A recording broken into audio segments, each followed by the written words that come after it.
Hello everyone, this is Ahura. I will be with you with the global economic outlook in the week ahead, which is going to be the week 35 in 2025.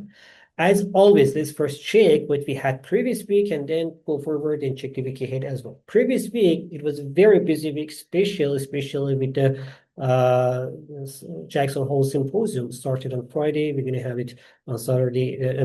We had on Saturday and Friday. Market paid too much attention on Friday's Mr. Powell's speech, where he mentioned about the possible rate cut. He mentioned about it was in his probably last speech that he had, last speech and last report he had in Jackson Hole. He talked too much about what happened in the previous years. We know that he gave the Federal Reserve also gave the new 5 years plan, economic plan, and especially focusing on a labor market. After his speech and talking about the economic data, what market take as the result, it was that the Federal Reserve is more dovish right now. So this more dovish helped the stock market to increase, especially the Dow Jones printing a new record high, while US dollar got slightly more under pressure and helped the gold as well to print a new weekly record and go towards its all-time high. Generally, the data on the data front, generally previous week we had somehow the good data, especially on S&P Global PMI numbers. Developed economies mostly they had a better manufacturing PMI, manufacturing activities, and the service sectors overall it was less than previous months or less than expected. But generally, the previous service sector was not that much good. But on the other hand, manufacturing sector had an amazing performance in most economies, especially in the United States. On the labor market, US initial jobless claims increased to 235K, while the market was expecting around 226K. Suggests that the labor market is getting slightly more under pressure, especially knowing that the new hiring also slightly weakening. So you have to wait and see what's going to happen in August NFP numbers, which is going to be published at the first week of September. Later, the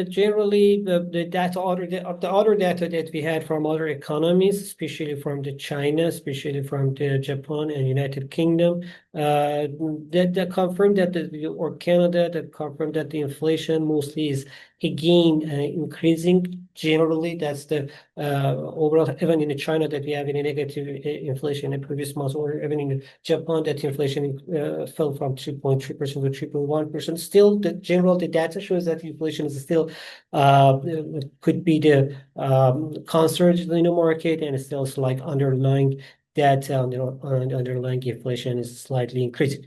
That's what happened previous week, and now let's go. And the previous week it mentioned that the Chinese central bank held the interest rate at 3% for 1 year and 3.5% for 5 years loan prime rate, while in New Zealand central bank cut the rates by 25 basis point from 3.25% to 3% following bigger economic growth and slowing inflation. In the week ahead, central banks, we have no central bank meeting, but in the United States, we're going to have a very busy week, while in other economies, we don't have too much data to watch. For example, in Germany, we'll have the IFO and GfK numbers. In United, both supposed to be weaker still. In Eurozone, we're going to have consumer confidence and economic sentiment. Again, we don't expect any positive data from Eurozone economies.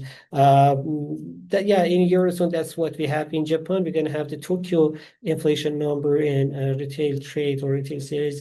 We expect to see the inflation slightly in Tokyo to fall from 2.9% to 2.5%, and for headline and unemployment stay unchanged at 2.50%. That's what we're going to have in other economies, but unemployment rate in Germany is supposed to stay unchanged at 6.3%, if I don't mistake, right? 6.3% unemployment rate in Germany is what we are expecting to see. In Canada, we expect to see the GDP growing by 0.1% in June, and after 0.1% falling in May. In June, expected to see slightly better economic growth. However, the focus will be on Friday's US data where we will have the personal income and spending numbers. We expect to see United States or US citizens to spend slightly more money in July, with the spending increasing by 0.5% after 0.3% increase in previous month, while their income also increased slightly from 0.3%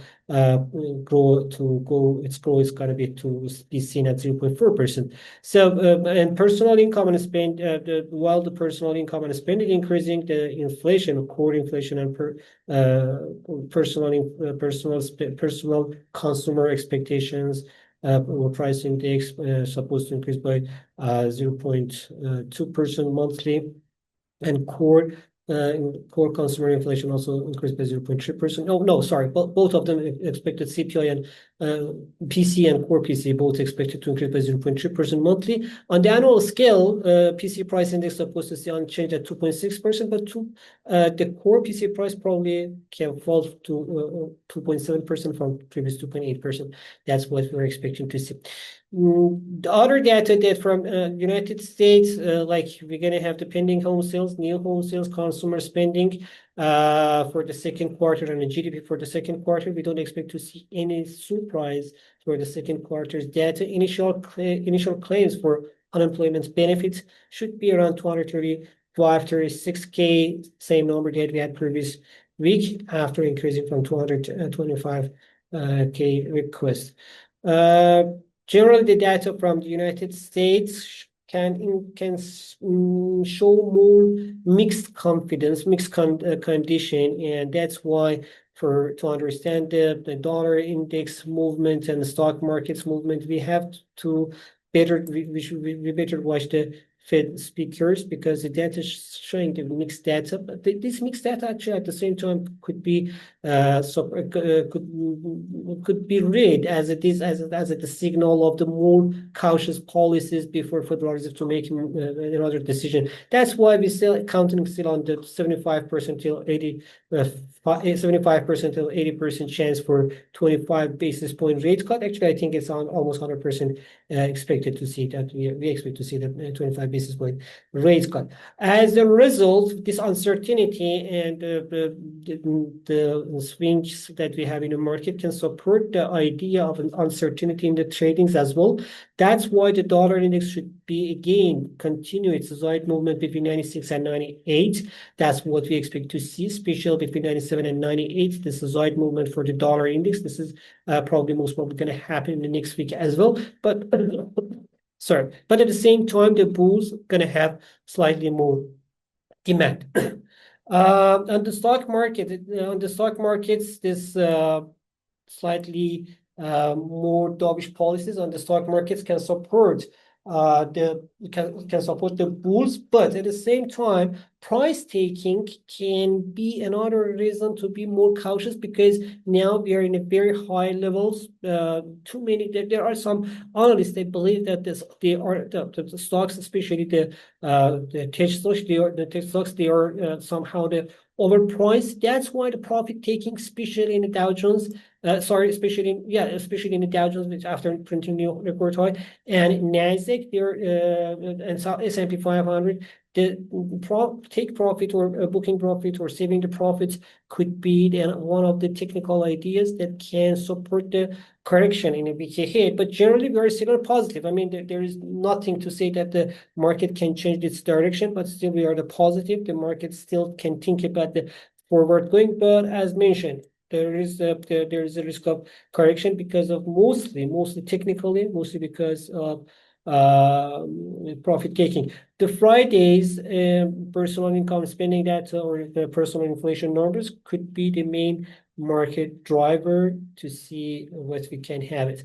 Generally, the August somehow is a positive for the stock markets, while the September are not such a good month. That's why usually in September we see around 1% fall overall in the stock markets. As for energy, WTI, we know that the data that shows that the US inventory fell by more than 6 million barrels previous week. That was one of the reasons to support the oil price and holding it back from more falling. But generally, the EIA and IEA for 2026, they expect to see less demand for the oil, or somehow they can say they say that we have more than 2.5 million barrels more export and more output than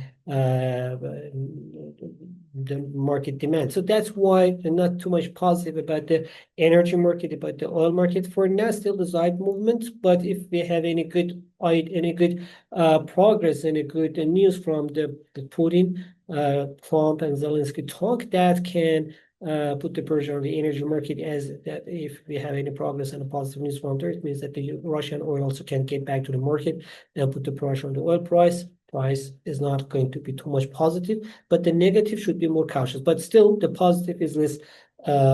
We have for the price grow and a positive data, we have less chance. As for the gold still overall uptrend can continue. Holding 3,275 can put the bulls in the game, can hold the bulls in the game, and we are moving towards 3,450, and uptrend is still continues. As for the Bitcoin and the cryptocurrencies, there is nothing still to say that they're under pressure. The Bitcoin and generally the cryptocurrencies, with the overall good and positive news and updates from the SEC and from the US government, still they are taking advantage of it. Weaker US dollar also support the oil Bitcoin price. Generally, we expect to see still this uptrend side movement with a slightly uptrend tendency can continue between 110,000 and 120,000. It's the side movement that we expect to see for the week ahead. Yeah, that was what happened previous week and what we expect to see in the week ahead. If you had any other question, don't forget to write in the comment section. I'll try to get back to you as soon as I can. Have a good time. Bye.